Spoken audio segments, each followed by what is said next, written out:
여러분 속에 있는 기질을 하나님이 쓰십니다. 부드러운 자는 부드러운 대로, 당당한 자는 당당한 대로. 그러나 부정적이고 악한 것은 불사르십니다. 우리 성도님들의 성품이 성령의 충만으로 인해서 악한 것은 불태워지고 선한 것은 더욱 선하게 쓰임받기를 소원합니다. 오늘은 더 깊은 설교 사도행전 11장 19절부터 30절까지 말씀입니다. 성령의 사람 두 번째 바나바라는 제목으로 말씀을 나누겠습니다. 질문을 하나 하겠습니다.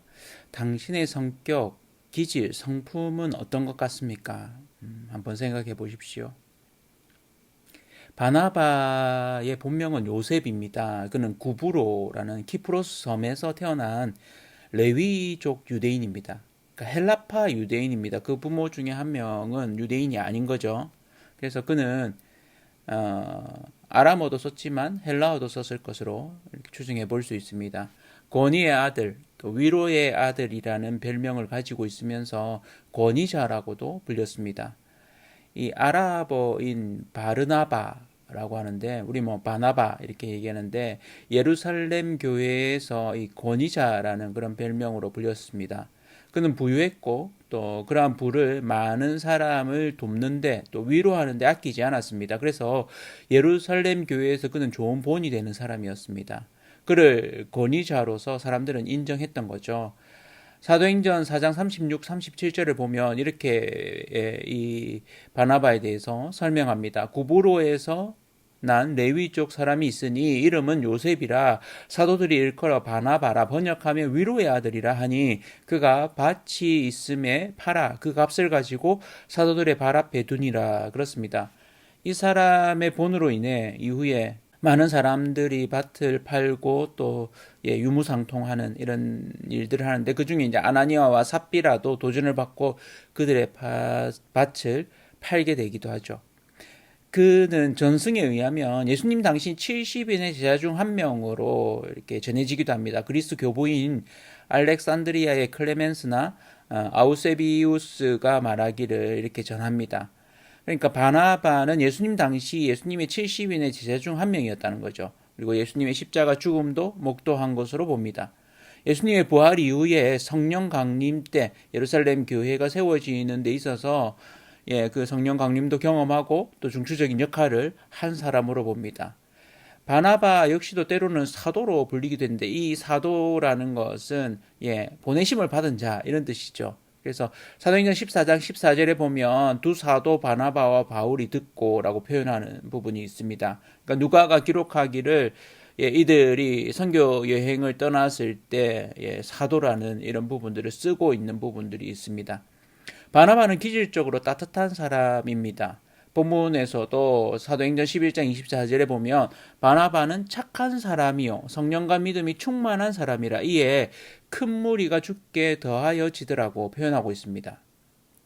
성령과 믿음이 충만한 사람이라고 표현하기 전에 착한 사람이라고 먼저 말하고 있습니다. 그러니까 기질적으로 따뜻하고 온유하고 다른 사람을 배려하고 돕기를 잘했다는 것을 알 수 있죠. 착한 사람이라는 이 단어에 표현된 그런 의미인 거죠. 이런 면이 초대교회에 이 믿는 사람들이 많아지자 그래도 좀 가난한 이들이 많았고 함께 지내기에 어려움도 있었습니다. 그래서 그는 그가 가진 재산 키프로스 섬에 있는 농장을 팔았던 것입니다. 그 밭은 적은 땅이 아니라 큰 농장으로 알려져 있습니다. 그래서 초대교회에 큰 도움이 되었던 것으로 보입니다. 바나바의 이런 기질적인 온유함, 이런 온유함은 바울을 향해서도 드러나게 됩니다. 이 바울이 아직 사울일 때, 그리스도인들을 박해하던 사울일 때 예수님을 만나 변화되었지만 예루살렘 교회 사도들은 아직 그의 변화를 믿지 못했습니다. 왜냐하면 이 사울의 명성이 악한 쪽으로, 그러니까 많은 그리스도인들을 박해하고 감옥에 가두는 이런 일로서 알려져 있었기 때문입니다. 이럴 때에 바나바는 이 사울이죠. 사울과 사도들을 연결해 줍니다. 그러니까 한편으로 이 키프로스 섬과 이 바울의 출신지역인 다소는 가깝습니다. 물론 이제 바다를 하나 건너야 되는 이런 부분들 있긴 하지만 그러니까 어떤 바나바가 느끼는 공통점을 느꼈던 이런 부분들이 있지 않나 이런 생각도 해봅니다. 사도행전 9장 26절 27절에 보면 사울이 예루살렘에 가서 제자들을 사귀고자 하나 다 두려워하여 그가 제자됨을 믿지 아니하니 바나바가 데리고 사도들에게 가서 그가 길에서 어떻게 주를 보았는지와 주께서 그에게 말씀하신 일과 다메섹에서 그가 어떻게 예수의 이름으로 담대히 말하였는지를 전하니라. 이 일로 말미암아서 사도들은 바울을 인정하게 됩니다. 바나바가 아주 중요한 역할을 한 거죠. 일부 헬라파 유대인들은 그를 받아들이지 못하고 심지어는 그를 죽이려고까지 했습니다. 왜냐하면 이때까지 그가 위협이 되었기 때문에. 이에 이 바울을 받아들인 형제들이 바울을 피신시킵니다. 그리고 그의 고향인 다소로 보내게 되죠. 이후에 스데반의 이 일로 인해서 흩어지게 된 예루살렘 교회는 이방인들에게도 복음을 전하게 됩니다. 그러니까 더 이상 예루살렘 교회에만 머물러 있을 수 없는 상황이 된 거죠. 그러니까 어떤 면에서는 고난과 핍박이 있었지만 그 고난과 핍박이 복음이 더 증거되어지는 계기로 하나님이 일하신 부분들을 볼 수 있습니다. 특별히 이 안디옥이라는 지역에 많은 이방인들이 복음을 받아들이게 됩니다. 그리고 예수님을 믿게 되죠. 이곳에 구브로와 구레네의 사람들이 와서 이 헬라인, 이방인이죠. 복음을 전파하게 됩니다. 이로 인해 수많은 사람들이 예수를 믿고 주께 돌아오게 되는데 예루살렘 교회가 이 소문을 듣고 바나바를 보내게 됩니다. 이 안디옥에까지. 그러니까 오늘 본문 사도행전 11장 22절 23절에 보면 예루살렘 교회가 이 사람들의 소문을 듣고 바나바를 안디옥까지 보내니 그가 이르러 하나님의 은혜를 보고 기뻐하여 모든 사람에게 굳건한 마음으로 주와 함께 머물러 있으라 권하니라고 말합니다. 그런 이후에 바나바는 자신 혼자 이들을 가르치기에 어려움이 있음을 느끼게 됩니다. 그래서 근처 다소에 있는 바울을 찾아갑니다. 바울은 지금 아직 이렇게 공식적으로 사도들에게는 인사를 했지만 혼자 있는 그런 상황입니다. 그를 데리고 옵니다. 안디옥에 데려와서 1년간 큰 무리를 가르치고 복음을 전하고 예수 그리스도를 가르칩니다. 그를 통해서 이 안디옥 교회가 그리스도인이라는 별명을 얻게 됩니다. 예수 그리스도를 위한 사람. 그로 인해서 세상을 소란케 한다. 이런 별명을 얻게 되죠. 당시 예루살렘에는 큰 흉년이 들게 됩니다. 그래서 이 예루살렘 지역에 먹을 것이 없어지게 되죠. 이 소식을 들은 바나바는 안디옥 교회에 있는 이들을 통해서 헌금을 모읍니다. 그리고 예루살렘을 찾아가게 되죠. 참 바나바의 마음이 따뜻한 걸 알 수 있죠. 안디옥 교회에는 여러 믿음의 사람들이 세워지게 되고 함께 금식하면서 기도할 때 성령의 음성을 듣게 됩니다. 그리고는 이 바나바와 사울을 따로 세워서 선교사로 보내게 되죠. 이게 이제 사도행전에 나오는 선교 여행으로 시작되게 됩니다. 사도행전 13장 2절 3절인데 주를 섬겨 금식할 때에 성령이 이르시되 내가 불러 시키는 일을 위하여 바나바와 사울을 따로 세우라 하시니 이에 금식하며 기도하고 두 사람에게 안수하여 보내니라. 첫 선교사인 셈이죠. 바나바는 준비된 사람임을 알 수 있습니다. 예수님의 70인의 제자로 예수님의 십자가도 보았고 부활 이후에 성령을 체험하고 초대교회가 세워짐에 있어서 중요한 역할을 감당했습니다. 혼혈 유대인, 헬라파 유대인이었지만 초대교회뿐 아니라 이방교회의 선교의 기지가 되는 안디옥 교회를 세우는 데 있어서 중요한 역할을 했습니다. 그리고 당시로서는 인정받지 못했던 사울을 데리고 와서 함께 동력합니다. 이로써 안디옥 교회가 제대로 세워질 뿐만 아니라 이후 성령의 이끌심을 쫓아서 제1차 선교 여행을 감당하게 됩니다. 그리고는 이방 선교의 전초 기지가 되죠. 준비된 사람 바나바를 보고 있으면 성령의 사람이 어떤 역할을 하는가를 좀 우리가 볼 수 있습니다. 성령의 사람 바나바는 본이 되는 사람입니다. 그는 온유하고 따뜻하고 착하고 배려가 깊은 사람이었습니다. 그는 초대교회가 번성하자 재정적인 어려움을 보고 자신이 거하였던 키프로스 섬, 구브로에 있는 자신의 농장을 다 팔아서 이 가난한 이들을 도왔습니다. 어려워하지 않고 지낼 수 있도록 도왔던 것이죠. 자기 것을 내어놓고 가난한 이들이 부족함 없이 나눌 수 있는 유무상통의 은혜를 나누게 되죠. 바나바는 본이 되었던 사람입니다. 초대교회는 이런 바나바와 같은 이들이 많았음을 알 수 있습니다. 사도행전 4장 32절에 보면 믿는 무리가 한 마음과 한 뜻이 되어 모든 물건을 서로 통용하고 자기 재물을 조금이라도 자기 것으로 하는 이가 하나도 없더라. 그리고 이 대표적인 사람으로 바나바를 언급합니다. 그러니까 바나바의 본이 있었던 것이죠. 그뿐 아니라 그는 안디옥 교회를 세운 이후에 예루살렘 교회가 큰 흉년으로 힘들다는 소식을 듣고 그들을 위해서 헌금을 모아서 보냅니다. 이 일에 앞장섰던 사람이 바나바입니다. 바나바는 본이 되는 사람이죠. 초대교회가 세워지고 초대교회가 따뜻하고 풍성해질 수 있었던 비결은 바나바가 있었기 때문입니다. 그뿐만 아니라 새롭게 세워지는 이방인 교회인 이 안디옥 교회 역시 초대교회의 전통을 이어받아서 돕고 나누고 섬기는 교회로 설 수 있었던 것 바나바를 통해서입니다.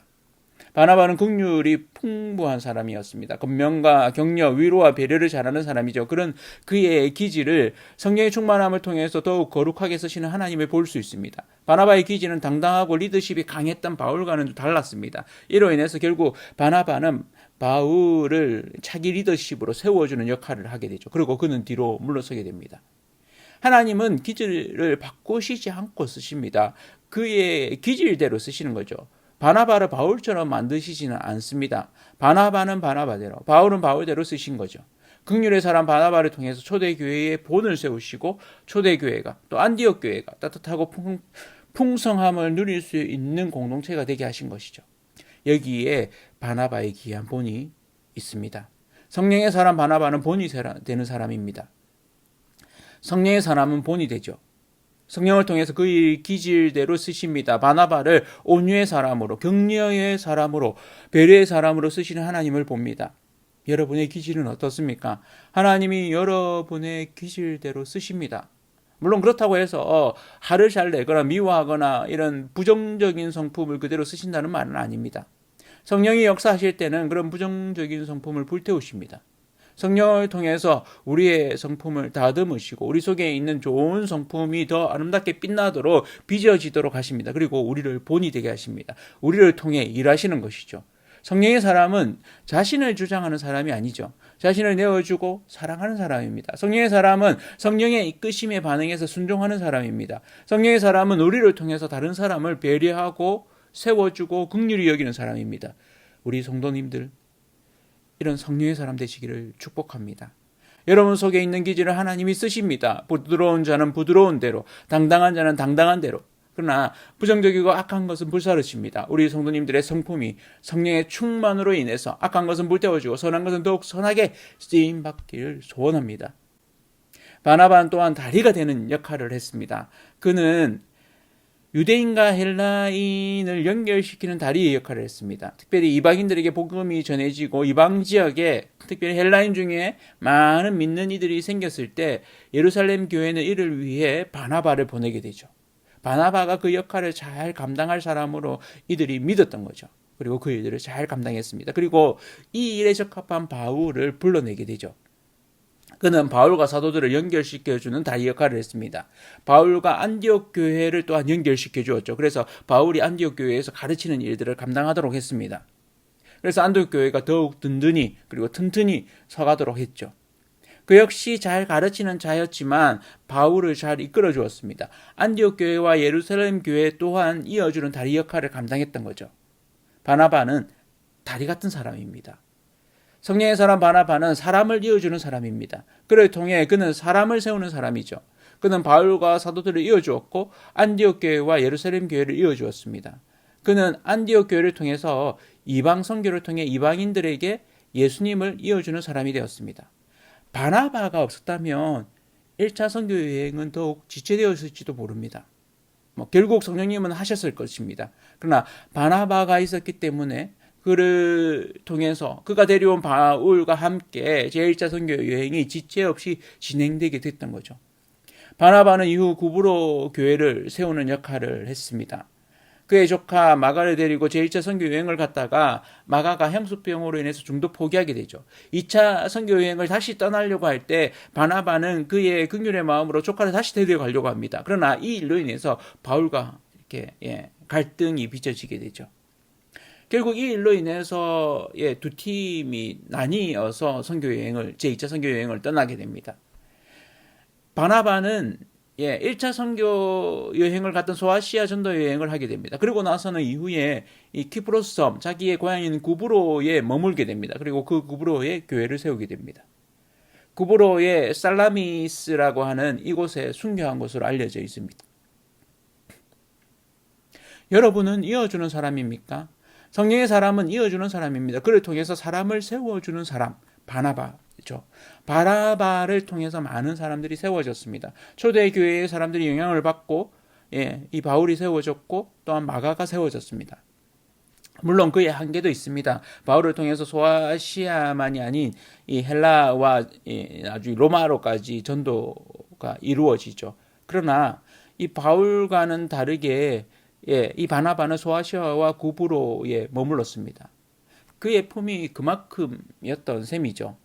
비교할 필요는 없다고 생각합니다. 여러분을 통해서 세우시는 사람들이 있습니다. 여러분이 사랑하고 챙기고 돌아보아야 할 사람들이 있습니다. 그 사람들, 여러분들이 그들을 세우고 또 여러분을 통해서 그들이 축복받기를 원합니다. 여러분, 하나님은 여러분 각자를 통해서 하나님의 사랑이 전해지도록 하십니다. 복음이 전해지게 하십니다. 하나님과 여러분의 사랑하는 사람들을 연결시켜주는 사람, 이어주는 사람, 사람을 세우는 사람, 예수님과 여러분이 사랑하는 사람을 이어주는 사람, 성령의 사람입니다. 성령의 사람으로서 그 다리 역할을 감당하시기를 축복합니다. 바나바는 성령의 임승에 민감하게 반응했고 그에 따라 1차 선교 여행을 떠났습니다. 자기 계획대로가 아니라 성령의 계획대로 움직이는 사람, 저와 온 성도님들이 성령의 사람으로 성령이 이끄신 대로 움직임을 통해서 사람들을 이어주고 세워주는 사람 되시기를 축원합니다.